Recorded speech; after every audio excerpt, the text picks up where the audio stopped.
കൂടുവാൻ വെളിച്ചമായി പറക്കുവാൻ. Kids of light, kids of light, kids of light.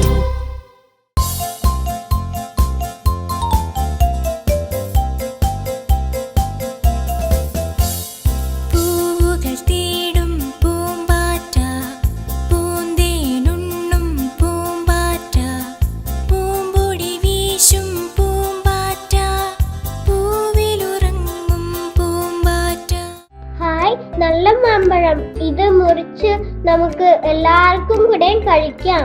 അതൊരെണ്ണമല്ലേ ഉള്ളൂ, അതിനെ മുറിക്കാനൊന്നും നിക്കണ്ട, അതിപ്പ തന്നെ മീന് കഴിച്ചോളൂ.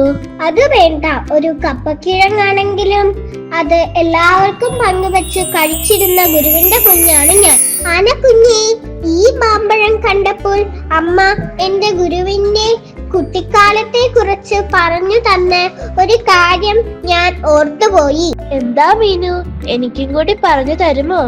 അതോ, ഗുരു കുഞ്ഞായിരുന്ന സമയത്ത് ചിറ്റപ്പാട് വീടിനടുത്ത് ഒരു മാവുണ്ടായിരുന്നു.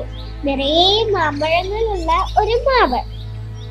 ദേ കരുണൻ കുഞ്ഞിന്റെ മുന്നിൽ ഒരു മാമ്പഴം വീണു. അതൊന്നല്ലേ ഉള്ളൂ, അത് കരുണൻ കുഞ്ഞ് കഴിച്ചോട്ടെ. പക്ഷെ കരുണൻ കുഞ്ഞ് ആ മാമ്പഴം കഴിച്ചില്ല. പിന്നെ കുഞ്ഞതെന്തു ചെയ്തു? കരുണൻ കുഞ്ഞ് ആ മാമ്പഴം കയ്യിലെടുത്തു, കൈകൊണ്ട് ഒരു കുഴിയെടുത്തു. മാമ്പഴം കുഴിയിൽ വെച്ചു പതിയെ മാമ്പഴം കുഴിയിൽ ഇട്ട് മൂടി. എന്നിട്ട് അല്പസമയം പ്രാർത്ഥിച്ചു. ചുറ്റും നോക്കി കരുണൻ കുഞ്ഞ് എന്താണ് പറഞ്ഞതെന്ന് അറിയാമോ ആനക്കുഞ്ഞേ? എന്താ മീനു?